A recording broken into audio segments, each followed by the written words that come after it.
अस्सलाम वालेकुम, welcome to my YouTube channel.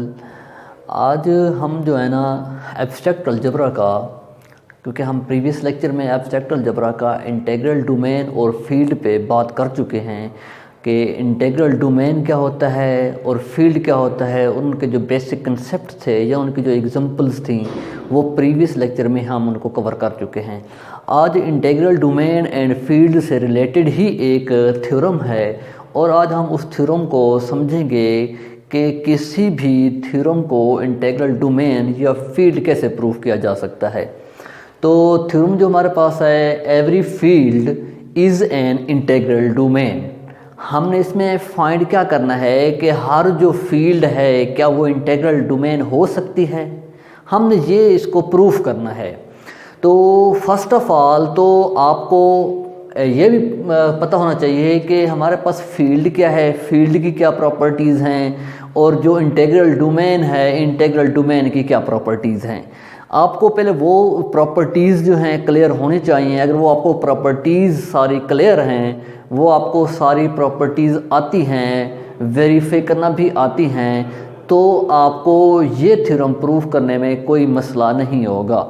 तो इसको हम प्रूफ करते हैं और इसी से related field and integral domain से रिलेटेड ही मैंने यहाँ पे कुछ पॉइंट्स जो है ना वो लिखे हुए हैं, क्योंकि फील्ड में हमारे पास 6 पॉइंट्स थे और वो जो सारे 6 पॉइंट हैं वो रिंग में भी मौजूद थे।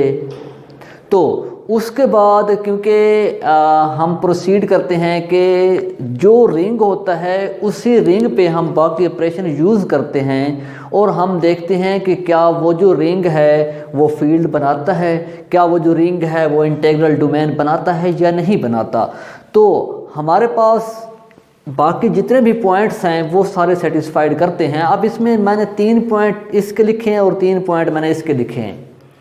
अब फील्ड में क्या है, फर्स्ट पॉइंट, फील्ड में हमारे पास फर्स्ट पॉइंट है कि वो कम्यूटेटिव रिंग होना चाहिए, क्योंकि इसकी जितनी भी बाकी प्रॉपर्टीज़ हैं वो रिंग में मौजूद हैं, वो रिंग को सेटिस्फाइड करती हैं, जो हम रिंग की डेफिनेशन उसकी एग्जांपल्स को प्रूफ कर चुके हैं ऑलरेडी।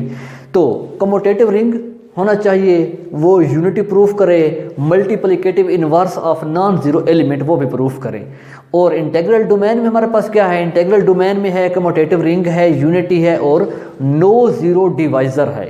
क्या है हमारे पास, नो ज़ीरो डिवाइज़र। तो अब देखें हमने करना है कि every field is an integral domain, कि हमारे पास जो हर फील्ड है क्या वो इंटीग्रल डोमेन होती है या नहीं होती, हमने ये प्रूव करना है। तो अगर आपको बेसिकली ये प्रूव करना हो तो आपको पहले सारी फील्ड्स की प्रॉपर्टी अप्लाई करनी पड़ेगी, उसके बाद आपको इंटीग्रल डोमेन की प्रॉपर्टीज अप्लाई करनी पड़ेगी, तब आप उसमें से जो है ना वो जज कर सकते हैं, आप उसमें से जो है ना देख सकते हैं कि क्या ये सारे प्रॉपर्टीज सेटिस्फाइड हो रही हैं या नहीं हो रही। तो क्योंकि बाकी तो सारे रिंग में आ जाती हैं प्रॉपर्टी, वो आपको प्रूफ करने की ज़रूरत नहीं है। इसकी भी 3 प्रॉपर्टीज़ हैं, इसकी भी 3 प्रॉपर्टीज़ हैं। अब इसमें चेक करें, अब कम्यूटेटिव रिंग इसमें भी है, इसमें भी है, इसको तो प्रूव करने की ज़रूरत ही नहीं है। यूनिटी इसमें भी है, इसमें भी है, ये भी प्रूव करने की ज़रूरत नहीं है। अब इसमें है multiplicative inverse of no zero element, लेकिन इसमें क्या है, नो ज़ीरो डिवाइज़र। अब हमने सिर्फ एक ही प्रॉपर्टी चेक करनी है फील्ड के लिए कि अगर वो नो ज़ीरो डिवाइज़र वाली जो प्रॉपर्टी है वो भी सेटिस्फाइड हो जाती है तो जो हमारी हर फील्ड होगी वो इंटीग्रल डोमेन बनाएगी। ठीक है जी। तो अब हम इसको करते हैं प्रूफ। प्रूफ में है हमारे पास कि लेट एफ प्लस डॉट के रिस्पेक्ट में be any field, therefore F is commutative ring with unity and possesses multiplicative inverse of each element of each no zero element. ये वही बात लिखी है जो इसमें सारा मैंने आपको पॉइंट में बता दिया है। उसके बाद है कि in order to show that F is an integral domain it is sufficient to show that F has no zero divisor. तो हमने सिर्फ ये वाली जो है ना प्रॉपर्टी इंटीग्रल डोमेन की, जो हमारे पास ये थर्ड वाली प्रॉपर्टी है, हमने ये सिर्फ सेटिस्फाइड करनी है। अगर ये प्रॉपर्टी सेटिस्फाइड हो जाती है तो जो हमारी इंटीग्रल डोमेन होगी वो फील्ड भी होगी। तो हम क्या करते हैं, क्योंकि हमारे पास नो ज़ीरो डिवाइज़र में क्या प्रॉपर्टीज़ थी, नो ज़ीरो डिवाइज़र मीन के विदाउट ज़ीरो डिवाइज़र। आप यहाँ पे जो है ना कंफ्यूज ना हो जाएं कि नो ज़ीरो डिवाइज़र क्या होता है, क्योंकि हम पीछे फर्स्ट लेक्चर था उसमें हम ये कवर कर चुके हैं, सेकंड लेक्चर था कि ज़ीरो डिवाइज़र क्या होता है, विदाउट ज़ीरो डिवाइज़र क्या होता है। यहाँ पे है नो ज़ीरो डिवाइज़र मीन के विदाउट ज़ीरो डिवाइज़र, तो विदाउट ज़ीरो डिवाइज़र के थ्रू हमने इसको प्रूफ करना है। तो अब देखें नो ज़ीरो डिवाइज़र में हमारे पास क्या है, हम दो एलिमेंट लेते थे A एंड B, और वो जो दोनों एलिमेंट होते थे वो किस में से बिलोंग करते हैं, उसी गिवन फील्ड में से बिलोंग करने चाहिए जो आपको गिवन सेट होगा। तो हमने दो एलिमेंट ले लिए जो बिलोंग करते हैं किस से, F से बिलोंग करते हैं, and A dot B equal to zero, either A equal to zero और B equal to zero. Basically जो हमारे पास मैंने ये चीज़ लिखी है ये वो है जो विदाउट ज़ीरो डिवाइज़र की प्रॉपर्टी है। मैंने यहाँ पे वो प्रॉपर्टी रिवाइज करने के लिए सिर्फ लिखी है। तो अब हम इसको प्रूफ करते हैं कि लेट A B बिलोंग करते हैं F से, और हम सपोज करते हैं कि A क्या है, does not equal to zero है। जब A does not equal to zero है तो must B equal to zero आएगा। ये हम अभी प्रूफ ही करेंगे। तो A B बिलोंग करते हैं किस से, F से बिलोंग करते हैं, और जो आपका A है वो does not equal to zero है। तो A B equal to zero. अब हमने क्या किया है कि हमने लिखा है कि हमारे पास जो A है वो does not equal to zero है। अगर A does not equal to zero है तो जो उसका इन्वर्स होगा वो उसमें एग्जिस्ट करता है, वो उसका इन्वर्स इसमें एग्जिस्ट करेगा। क्योंकि हम ये देखें प्रॉपर्टी हमारे पास ये है, हम इसकी फील्ड की जो 6 प्रॉपर्टीज़ थी उसमें भी ये पढ़ चुके हैं, हम ये प्रूफ कर चुके हैं कि फील्ड में जो एवरी नॉन ज़ीरो एलिमेंट हैं वो इन्वर्स एग्जिस्ट करते हैं। अब ये तो नॉन ज़ीरो है मीन के इक्वल टू ज़ीरो तो नहीं है, ये कुछ भी हो सकता है, लेकिन जो भी एलिमेंट होगा लेकिन उसका इन्वर्स मौजूद होगा, और वो भी मल्टीप्लिकेटिव इन्वर्स मौजूद होगा। अब ये इसका मल्टीप्लिकेटिव इन्वर्स है बाय वन। अब इसमें आपने इस पे काम करना है, वन पे कैसे काम करना है, अब by one A dot B equal to zero है। अब इस इक्वेशन के दोनों साइड्स पे आपने ये जो इन्वर्स है आपने दोनों तरफ मल्टीप्लाई कर देना है।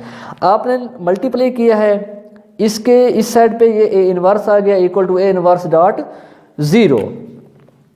तो अब देखें बाय एसोसिएटिव लॉ हम इनको आपस में इंटरचेंज कर सकते हैं। तो हम नेक्स्ट स्टेप में लिखेंगे A inverse A into B। ये देखें A inverse A into B equal to zero. इनको जो हमारा ज़ीरो होता है वो किसी भी नंबर के साथ अगर वो मल्टीप्लाई होता है तो वो उसको ज़ीरो कर देता है।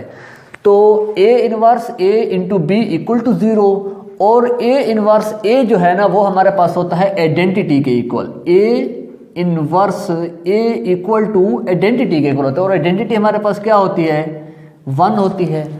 तो इसकी जगह पे हमारा 1 आ गया, B एज इट इज़ है इक्वल टू ज़ीरो, तो B इक्वल टू ज़ीरो आ गया है। मैं आपको पहले बता चुका हूँ कि अगर हम ले रहे हैं कि A does not equal to zero तो हमारा B इक्वल टू ज़ीरो आएगा, और वो ये चेक करें कि हमारे पास B equal to zero proof हो चुका है। ठीक है जी। उसके बाद अब आपने क्या किया था, यहाँ पे आपने रखा था A does not equal to zero. जब आपने A does not equal to zero रखा था तो हमारे पास B इक्वल टू ज़ीरो आ गया है। मैं इसी को दोबारा रिपीट कर देता हूँ कि हमारे पास क्या है, नो ज़ीरो डिवाइज़र। मैं फिर बता रहा हूँ कि नो ज़ीरो डिवाइज़र मीन के विदाउट ज़ीरो डिवाइज़र, कि हमने दो एलिमेंट लिए वो बिलोंग करते हैं F से, और इसमें जो A है वो does not equal to zero है, मीन के हमारे पास कोई नंबर हो सकता है, कोई भी नंबर हो सकता है। और जो A does not equal to zero है तो उसका इन्वर्स भी एग्जिस्ट करेगा। ये हमें फील्ड की जो है ना वो प्रॉपर्टी बताती है। तो बाय वन इस इक्वेशन में हमने क्या किया है, दोनों तरफ ये वाला जो इन्वर्स है ये हम पुट कर दिया है। जब इस A को एसोसिएटिव लॉ के साथ हमने एक साथ लिखा है तो वो A inverse A equal to identity के इक्वल होता है, तो वो हमारे पास आइडेंटिटी 1 होती है।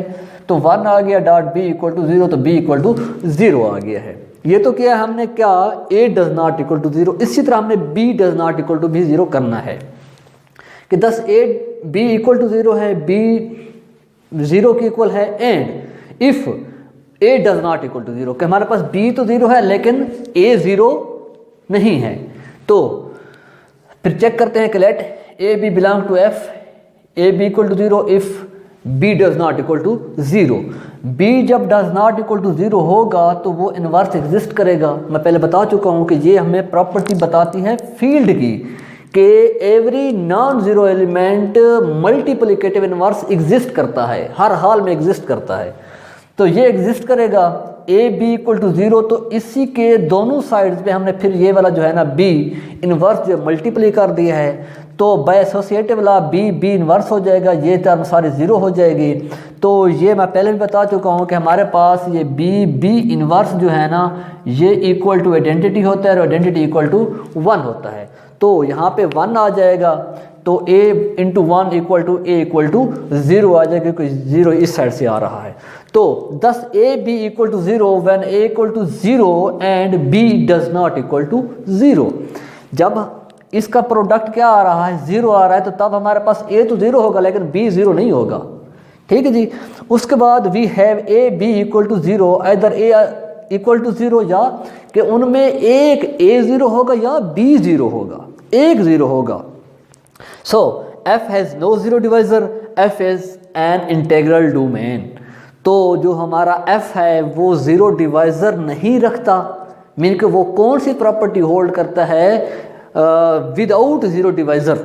ठीक है, तो इसलिए जो है ना वो हमारा जो f है वो क्या होगा, every field is an integral domain होगा। तो उम्मीद करते हैं कि आपको आज का लेक्चर जो है ना वो समझ आ गया होगा। तो दुआओं में याद रखिएगा, और मज़ीद अगर आप जो है ना डिस्क्रिप्शन में जाएं और वहाँ से हमारा जो फेसबुक का पेज है वो दिया हुआ है वहाँ पे उसका लिंक, तो वहाँ से जाके आप उस पेज को लाइक कर सकते हैं। और अगर आप लोगों को कोई डाउट या क्वेरी आती है तो हमारा साथ कांटेक्ट भी कर सकते हैं। अल्लाह हाफ़िज़।